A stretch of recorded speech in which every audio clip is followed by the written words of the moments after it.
Hey, everybody, welcome back to another episode of the Growth Capital Podcast. I'm your host, Justin Dixon, and today we've got Rena Pacheco-Theard on the podcast. She is the co-founder and CEO of Boutique, which is a short-term rental software company helping operators of short-term rentals with revenue management and building out a different pricing structure. So we dig into kind of her career and her history of how she kind of started Boutique with her husband, Dan, where they've been in the last 5 years as far as the company's growth. They've had a few pivots along the way. And we talk a lot about kind of her journey because she started a previous business and kind of what it takes from a mindset to be a startup entrepreneur.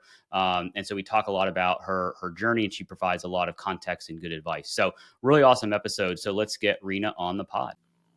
Interested in hearing conversations with private equity leaders, CEOs of private equity-backed companies, and startup entrepreneurs where they share their stories about their career journeys, starting, investing in, and scaling successful businesses, and the important role that having the right talent plays in building a successful business, then you are in the right place. Welcome back to another episode of the Growth Capital Podcast. Here's your host, Justin Dixon.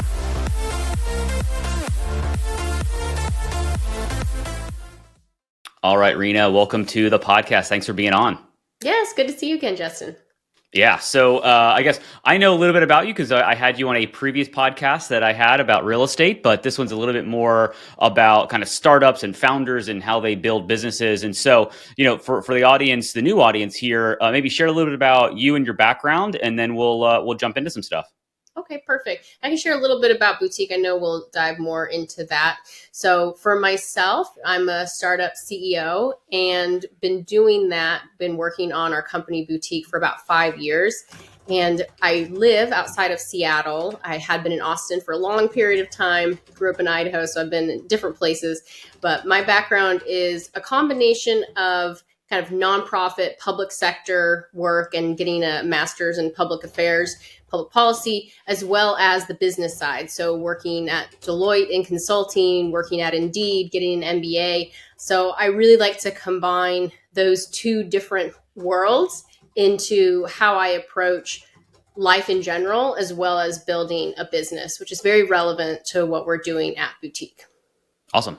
Well, let's dig into Boutique. I guess, you started it 5 years ago, like you mentioned. And so maybe give us the current status and maybe anything that's kind of pivoted or changed throughout the years, because obviously sometimes startups start in one direction and then they go in a different direction at some point in their life cycle. That's it. And I feel like if you are not growing, you're dying. Like you need to stay relevant. You can't rely on the way that you won in the market before. Like you always have to keep innovating. And I would say for Boutique, what we've done over the years is we always reevaluate and we think, okay, what is the highest value part of what we're doing? How do we do more of that? So how do we keep going? And so the core of what we do and why we started Boutique, none of that has changed in the sense that we see opportunity in the short-term rental market to have guests have a better travel experience, as well as hosts and the owners who actually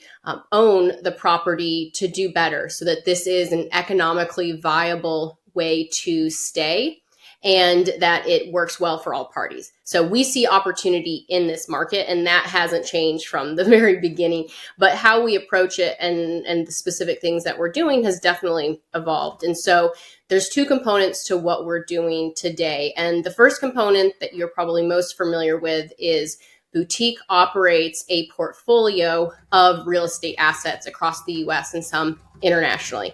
And for that, it's geographically dispersed. These are great vacation rental properties that we have listed on the platforms. They're on our direct booking site. We help travelers. We do vendor management, home care, all of those things with kind of a remote, also distributed team. So we're operating that portfolio, but the way that that's shifted is that isn't our primary focus.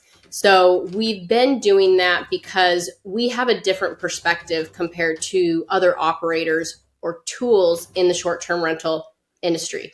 I would say the first and foremost is when it comes to pricing. So we have had a different perspective from the very beginning. We don't use off-the-shelf pricing tools. From day one of Boutique for our own portfolio, we do our own pricing. That is not common. Like you're not going to find operators who are like, yeah, we have a machine learning data scientist CTO and we do forward looking pricing for all of our homes. They're going to say, hey, I use X tool, or hey, I Yeah. just use these kind of seasonality based averages for my rentals. So that's been very unique. And our pricing has evolved in such a way that we're now able to offer pricing support to other operators. So that's part of like the second thing that we do. So we operate our portfolio essentially as a laboratory for demonstrating what can be done with technology as well as operational experience. So we do pricing for our own portfolio, we do the listing optimization, and the new exciting thing that we're doing is supporting other great operators with their pricing and with optimizing their listings.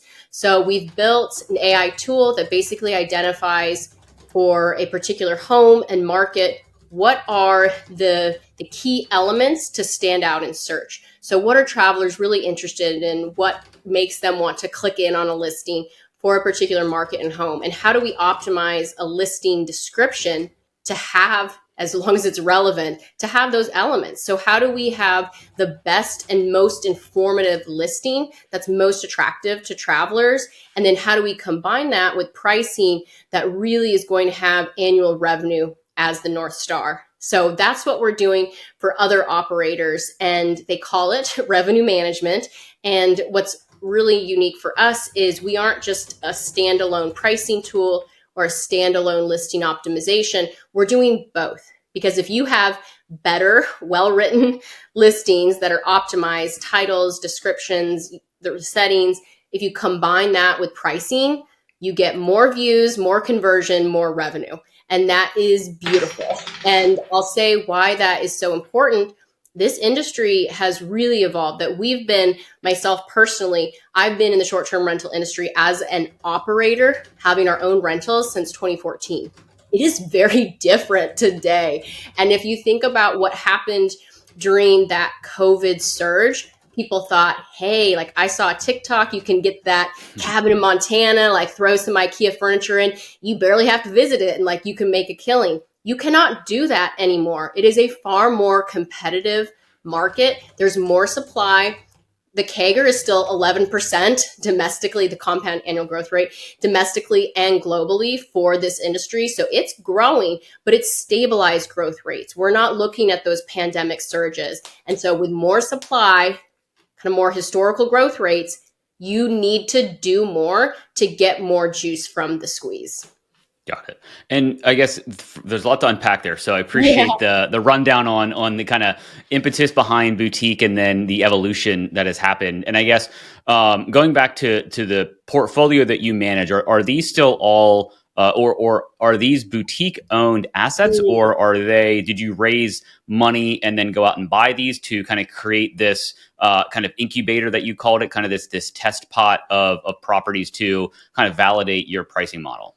Yeah, I would say to remain capital light as a company, we chose not to, I would say, distract ourselves or lose time by trying to fundraise to own the properties ourselves. Rather, we partner with third-party owners. So whether it's, a real estate firm, whether it's individuals, whether it's, any type of ownership group, we can work with them and operate on their behalf. And that really gave us speed to market. Right. So we were able to start with a single home. We've got about 90 million in real estate assets under management. And so that allowed us to more quickly go out into the market and use our tools to demonstrate above market returns. And how is that? And I don't know enough about this, so I know a little bit about the short term rental space. And I guess, how does boutique compare to some of the pricing tools that are out there that are kind of, like you mentioned, off the shelf, from a capability, but also from a results? Because if I'm an operator and I can work with you, and you're going to get me 10%, 20% more per listing, the average nightly rate or whatever the metric is, how does that compare to the other off the shelf kind of tools, like, people may know of AirDNA and some of those other kind of tools? That's it. There's definitely different tools. And I think depending on your use case, there's going to be a tool that fits your needs. I would say what I found in talking with property managers, so the general manager of a property management company that has multiple listings, when they have one of those tools that you mentioned, it actually can stress them out because they log in. It's just another login, another dashboard, another set of data saying, hey, like this is what's happening in the market and these are the different things.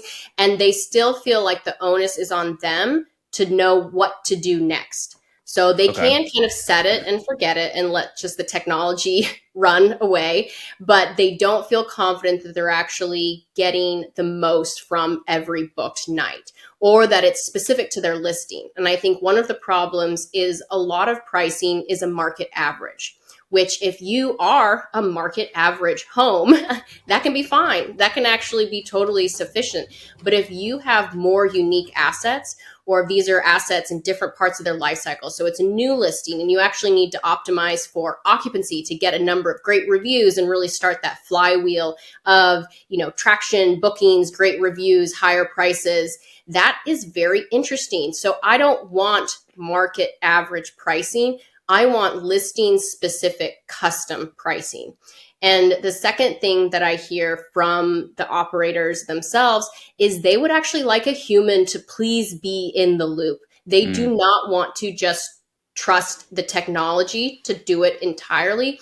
They would like a human to actually review their booking parameters, their comfort level, important dates from their perspective on the calendar, and ask questions like, okay, if this is what's happening in the market, what is our response here? How do we get ahead of this? How do we use this to our advantage? Because I think it's very easy when you're a general manager, you've got guest communications, you've got owner relations, you have vendor management, you have home care, you have all of these different things where reviewing your pricing and optimizing that, or even coming back to look at the listing descriptions that you set up when you launched a home, it is not your priority. Not because you don't think it's important, but you don't have time.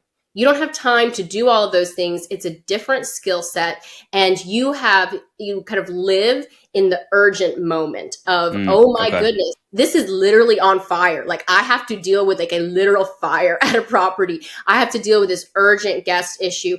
A vendor is telling me, this septic needs to be replaced. Whatever it is, they're living in that urgent moment, and they aren't able to put time and resources towards optimizing in these different ways. And so that's where our value proposition is. We know what's on your plate because, hey, we are operators as well. Right. It's one of the things that we do. So we understand the pressures that you're under, but we have a team of experts, and we've been able to use technology as well as expert human in the loop guidance to be able to customize a strategy so that they don't have another dashboard to log into. They can actually let us do it and tell them what is happening and answer questions. So I think that there's almost like, I used to work in consulting at Deloitte. There's almost a consulting element of, hey, you have this team that's kind of at your fingertips, and it isn't just a technology play, which I think is very compelling. Yeah, it's almost like the easy button, to really simplify it, right? Like if you're an operator, and one of the reasons why I never jumped into the short-term rental acquisition and operation space is because, one, I'm scared about regulation, right? And so you've got to be up to date on regulations because they can change, very locally, hyper locally, or statewide, obviously. But also, it seems like a lot of work, especially nowadays, right? Like if you started back in 2014 where you could, get these hockey stick growth, it's different, but you have to have a little bit of scale to make money, right? And and so I guess, is your value proposition from an easy button perspective? And again, I don't mean to simplify the tool to a button, but essentially if you're an operator and you're managing your own properties, you maybe use some bots or some VAs to support. Is it more economical to work with a firm or a product like yourselves, where obviously there's going to be some type of cost structure, whether it's a subscription basis or some type of revenue share, or I don't know how you structure that, versus, but also you're going to get potentially a higher average daily rate, so that could offset the 100%. Potentially more cost than maybe trying to do it yourself. Yep. And I think, again, our perspective, because we are operators, I know that someone cannot sign a contract and cannot continue working with someone if they don't earn more, if they don't get more of a benefit from the engagement than it costs to participate in, right? And so we're really attuned to that. So for us, we structure it as a per listing monthly fee. And what we're seeing in the market is a lot of these property managers, their alternative is actually having a full-time staff member dedicated to revenue management. And we've seen listings for jobs for revenue managers trying to pay, $60,000 a year for a data science expert. They're not going to find them at that price point. They're certainly not going to understand the industry to be able to get the kind of results and to have the technology that's going to increase revenue in a way that justifies that salary. So our value prop is you're going to pay less for better results. You don't have to hire an FTE. This is a way, keep your current team as is, focus on those areas where you're going to be highest value, and use someone in this discrete manner to optimize these elements without having to add an FTE. Got it. And then I remember when I first met you and Dan, a number of years ago, and boutique. You guys were obviously working on boutique.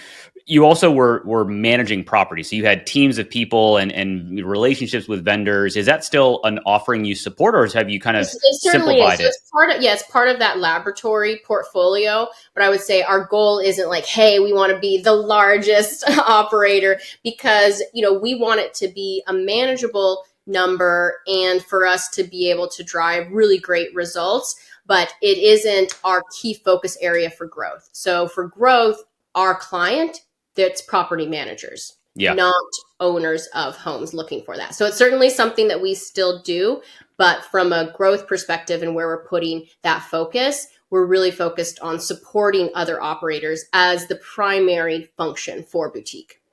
Yeah, and that's obviously more scalable to be more on the software That's and it. and somewhat services side versus the human capital intensive property That's management and exactly right. cleaners and all that fun stuff. So that makes sense from a scale perspective, I would Mm-hmm. say. So you've been at this. This is not your first startup, right? You started a company, I guess, Prepify, yes. Prepify, Yeah. a few years ago. I guess, how did you? So I'm always curious about people that start businesses. I think it's very fascinating, especially tech businesses and in those types of worlds. So how did Prepify come about, and then what happened, and then how did you be like, hey, I want to jump back in and Mhm. start boutique? Yeah, so I feel like there has to be a little bit of cognitive dissonance about like the pain involved in like a startup where you're just like, it wasn't that bad, like it'll be great this time. So you have Right. to be a little bit willing to like be optimistic, even though the reality is, right, we have statistics on how likely startups are to succeed or fail, and headline, most startups fail, right? So you have to be very aware of what that operating environment is. But I would say for both Prepify and then with boutique, the key was personally identifying a problem, developing a solution. And then the difference is with Prepify, I wanted people to believe in my solution.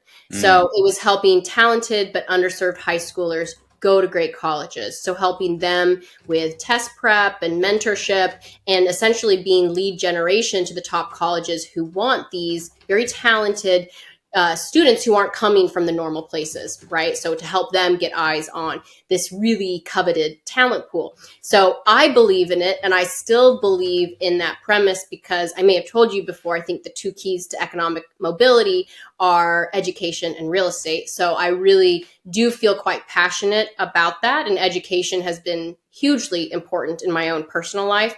However, I was trying to convince the market that Prepify should exist. So I was kind of like that salmon, like swimming upstream. Yeah. And that was very challenging, right? And I think the difference with boutique is saw a problem, developed a solution. The market demanded the solution. I was just doing it. We were just doing it. My husband, Dan, is our COO. We were just doing it personally. and the market was like, ooh, I really like what you're doing over there. Like, could you do that for me? And so I think that is the big difference. And I think why boutique has been as successful as it has is the market responded. And so we have been, like I said, we continue to evolve. You've got to, but we find the highest value part of what we're doing, but it needs to actually have uptake from the market, not just us trying to convince the market that something should exist. But I think that entrepreneurship at its core, the idea of building something and being able to put in effort and see the result, it doesn't mean that everything you try to build, you get to, or every time you try to fundraise, you get to have all those resources. It is by no means easy, but you earn every inch. And I feel like that is personally very satisfying, even if it is challenging. The idea of being able to see your impact and build something in this world is deeply satisfying.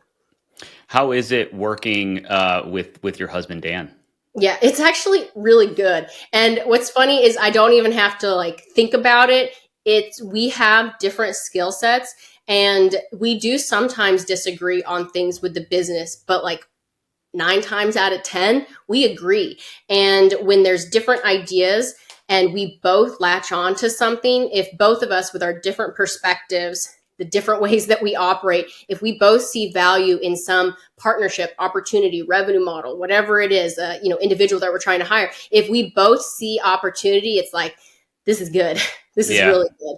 And so I have a lot of respect for him. And I actually love that. It used to be when I went to work, and I'll think about my last job prior to boutique was working at Indeed. I did some cool stuff, and I would try to explain it to him, and I'd be gone, many, many hours of the day, and he would be working somewhere else many, many hours, sometimes, not even in the same state. And, we'd come back together and we sort of talked about what we did, but I didn't really know what he did, and he didn't really know what I did. And I would say from that partnership perspective, the fact that we fully see each other and the strengths, how challenging things are, but how satisfying they can be, and that we can actually fully see that part of the other person's life is kind of cool. Like it's a good deal. I don't think it's for everyone. And like people have told me that they could never do that, but other people make it work as well. And so I actually like don't ever see myself not wanting that. Like I would want that no matter what I was working on.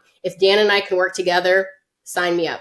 Yeah. And, we're in this kind of, post-COVID, hybrid remote. There's a lot of companies now starting to go back to office and things like that. How do you, working with your husband, Dan, like, all day, every day, how do you separate home, family, travel, kind of separating the business and having a business conversation and then sitting down to dinner and talking about stuff, and maybe how do you blurry. interact It's totally blurry. And so there isn't this like fine line of demarcation. It's like, this is work time and this but I would say we generally keep it to the work hours as much as we can. But if something comes in and it's after hours, like we know it's important. And like in a startup, you cannot like rest on your laurels. You have to respond, like whether it's good or it's bad, you've got to do something. And so that does sometimes creep in. But I would say I actually like that there's a blend. And as part of that, like I'm in our office, he's working in another room. We generally don't work in the same room unless we're on a call together.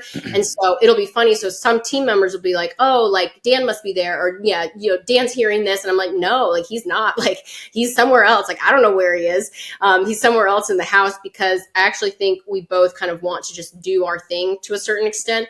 But what I really like is we have 2 young kids, and yes, they go to preschool. So they're gone for, part of the day, but then we have an au pair who helps us here at the home. And if we want to have lunch with the kids, if we want to take them somewhere, if we want to, just sit with them for a little bit, they are around. And they see us working and they ask questions about it. And I'm actually really proud that we are building something together and they can see how hard we work. And I hope they, obviously they're very young, but I like that I get to have some family time and visibility, and as opposed to being away at an office all the time. And like different people have different priorities. And then I would say, different stressors on them in terms of what they're even able to do. But I feel fortunate that I can have a satisfying, sure, stressful, but satisfying professional life and still be physically present for my kids. That's pretty cool. And I think it's cool for them to see that we work as hard as we do. Yeah, I mean, and obviously, as boutique grows and as the kids grow, they will, be aware more and more of what mommy and daddy are doing to, Yes.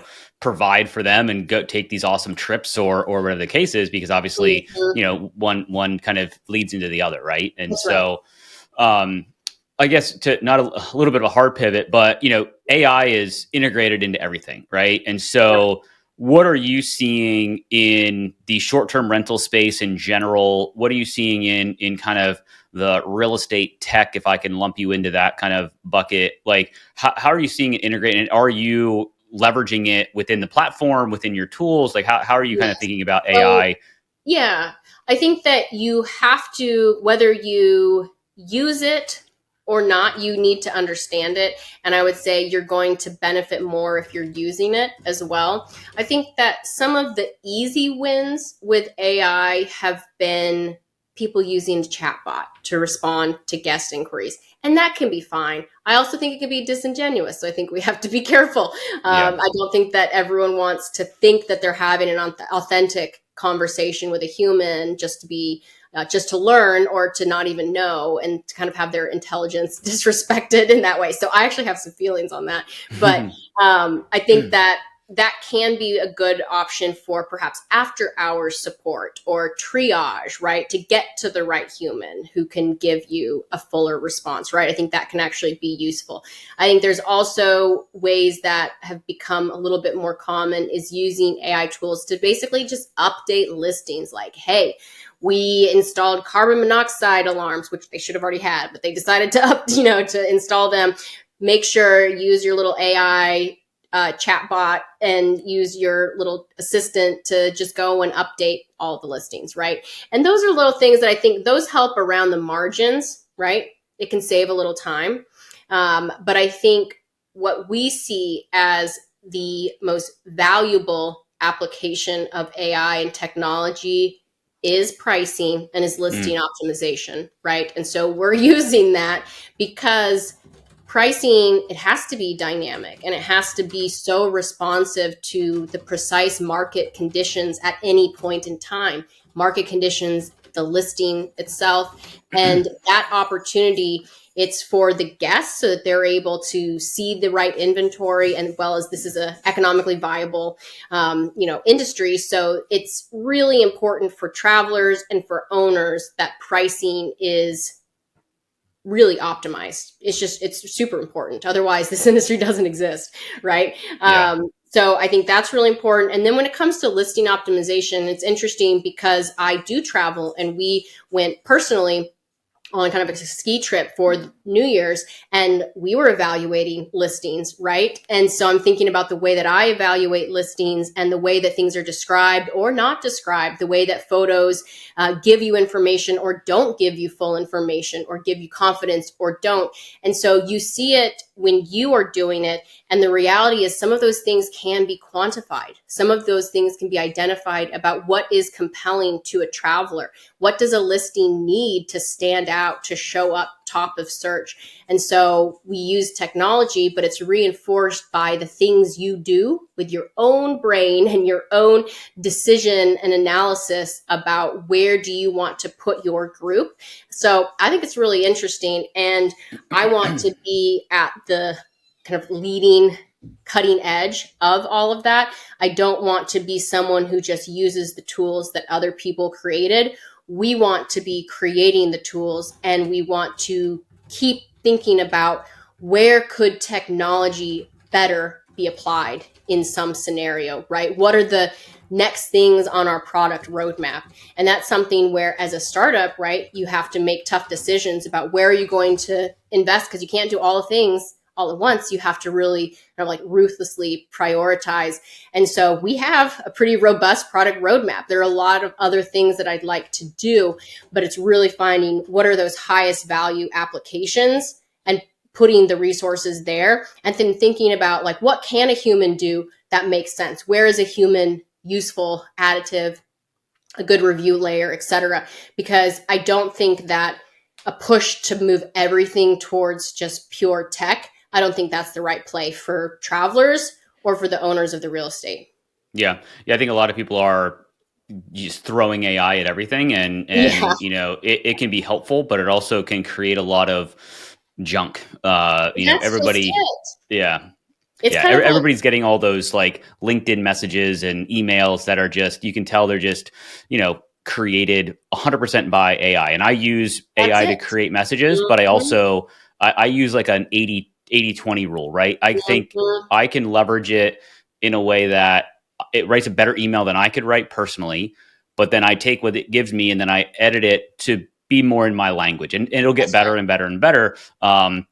But I'm not copy pasting what create me a 3 email drip campaign, boom, copy paste, go. Then Mhm. that's what unfortunately a lot of people are doing, and That's it. it You see it. And it's like I've yeah, gotten those emails and I've even gotten them from other founders where I'm like, I know you. I know that you didn't write this message and we actually have a relationship and like you should know that. And right, so I don't think that like junk interacting with junk is like a benefit, right? It's just a lot of noise. And it's kind of that difference between activity and motion that we may have talked about before. Like, okay, you can do flashy things, but are you getting better results? Is this driving anything differentiated in a positive manner? Or are we just like spinning our wheels or thinking that we have to use something because everybody's talking about it? yeah, So I think that right now we're definitely still in, I would say, a noisy period. But I think it's like that you see more of that separation of what is high value. Those things will sustain. I think that, like, lots of AI generated content being read by other AI, like, oh, okay, like right. that doesn't benefit anybody. But let's think about where technology can be additive and try to double down there. Yeah, no, I like it. As we kind of round this out, I want to kind of just get your sense on, the overall startup landscape. Mm, We're recording this in January of 2025. And so, I work a lot with private equity firms and PE backed companies, and I'm hearing a lot of 2025 should be a good year for acquisitions, for transactions, mhm, M&A mhm. activity. Where do you see boutique going in the next 12 months if we were gotten jumped on a podcast in January of 26? And then maybe broader market, from a startup perspective, where do you think where do you think things are moving? Yeah. So we've seen a lot of different cycles in those 5 years because we had COVID, we had the collapse of SVB, we've had inflationary environment, we've had interest rate, we've had all sorts of things happening, right? And I think that part of that has been like a general funding slowdown or lower Hmm. valuations, fewer transactions when it comes to the startup world. And I think we are going to start seeing more activity. And I don't think that we should necessarily return to those super high valuations that weren't actually backed by any roadmap to profitability, and like any revenue is just kind of like vanity or user metrics and thinking that that could create value. So I think that there's kind of like an equilibrium.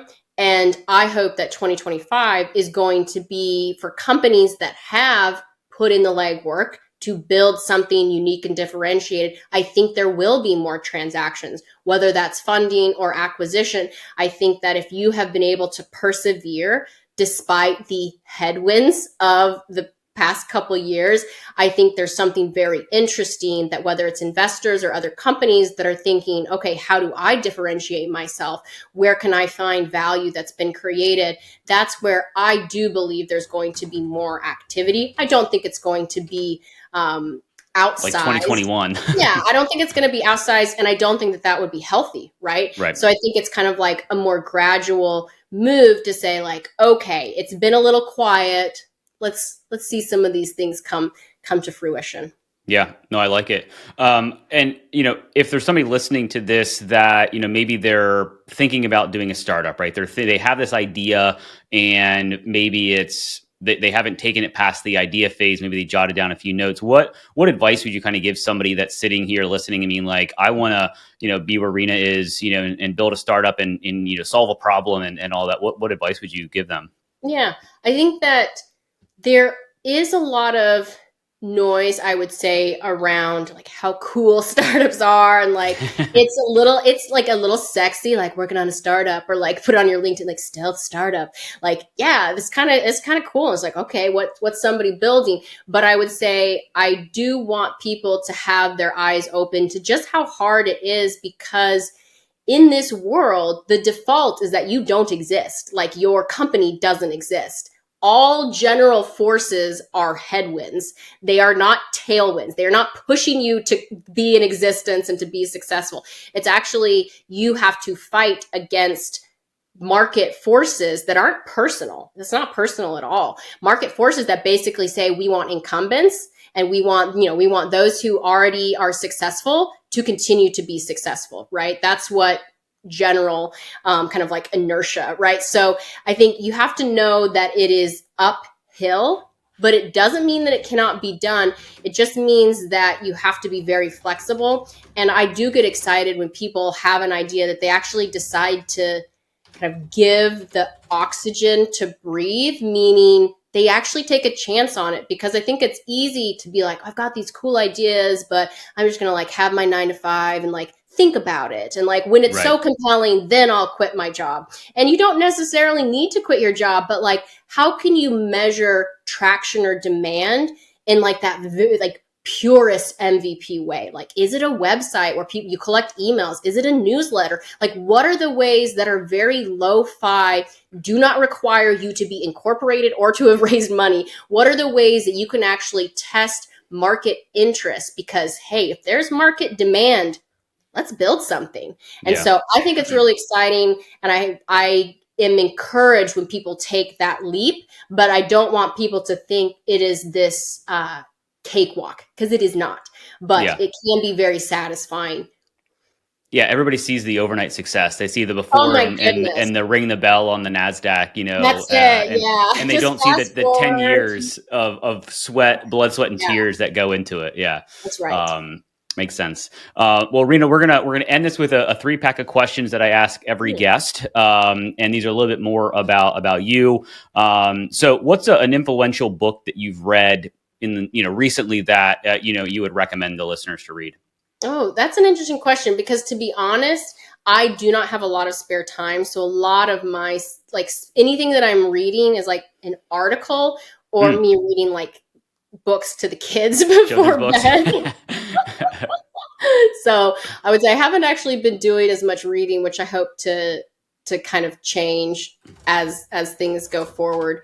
But I would say for me, I actually found that it wasn't reading, but just podcasts. If I happen to be driving, and my parents live like an hour and a half away, so it's like if I'm driving, for me it's less me reading, because I truly don't have a lot of spare time Yeah. because kids and business. But I think things that make you think and have a different perspective. So maybe it's, too many people say this, but Malcolm Gladwell, I think, he's an interesting individual, but I think he talks about interesting things, whether you agree with them or not. And so some of his podcasts I've found to be very thought provoking. And it's also, I think, helpful to have information that isn't specific to your industry, or, to entrepreneurship, or anything that's as related to you. It's more about life and different elements. I think that can be a really good way to spend a little bit of free time. Yeah, no, I like it. I like it. What's your favorite thing to do outside of work? Those Ooh, few hours.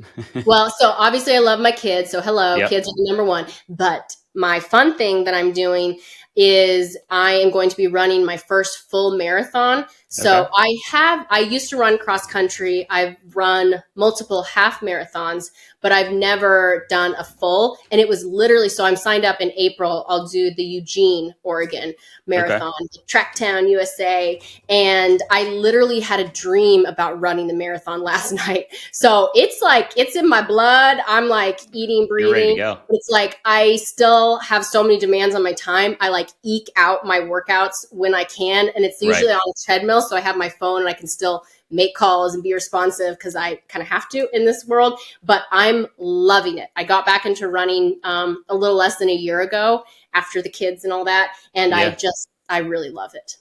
Awesome. Very cool. Last question here. What is your favorite vacation spot when you can take vacations? Yes. So it is Oregon coast. I grew up in Idaho, and we would go on occasion as a family. We never like flew anywhere. We were always driving. We would drive to the Oregon coast, and there was something so magical about it. And as a family, we got to go there just last year, 2024. We took a trip during the summer to the Oregon coast, and I was just in love. So it is the breeze, the people, the shops, the everything. It's just really peaceful and lovely. And I think it's so cool that I can drive there now. Yeah. I mean, obviously, that's a little far away from Austin, but now that you live in Seattle, it's pretty convenient, I would imagine. Exactly. Very cool. Well, Rena, this has been awesome. If people want to, reach out, maybe they have this idea and they want to, get some inspiration from you, or if they want to follow along with what you're doing at Boutique, how can they connect with you? Yeah, so there's like contact information on the boutique.co website, but also just find me on LinkedIn. Unlike other people, I'm actually responsive. If people send a real message, I will respond. If there's like a real message and a request, then I'm actually pretty likely to respond. If somebody just adds a connection with no context and then doesn't follow up, nothing's happening there. But if there's a real question, I know that I really appreciate it when people have helped me or been responsive and like, I would say respectful even, because I feel like there's a respect involved with it, acknowledging that somebody's reaching out. And even if you're not able to help them, like acknowledging that. So I want to be what has been most helpful for me. Awesome. Yeah. Pay it forward. No, it makes sense. Yeah. Awesome. Yeah. Rena, it's been great to catch up. Thank you for being on my latest podcast here. So thank you very much. Yes. Oh, my pleasure. Great to talk. I hope you found at least one actionable insight from this episode of the Growth Capital Podcast, your one-stop shop for insights from private equity leaders, CEOs, and startup entrepreneurs on starting, investing in, and scaling successful businesses, as well as the role having the right talent plays in growing a successful business. It would be greatly appreciated if you would rate and review this podcast. And if you're watching on YouTube, please like and subscribe and drop us a comment so we can expand the audience of this podcast. Thank you for all your support, and don't forget about upcoming episodes dropping every Tuesday.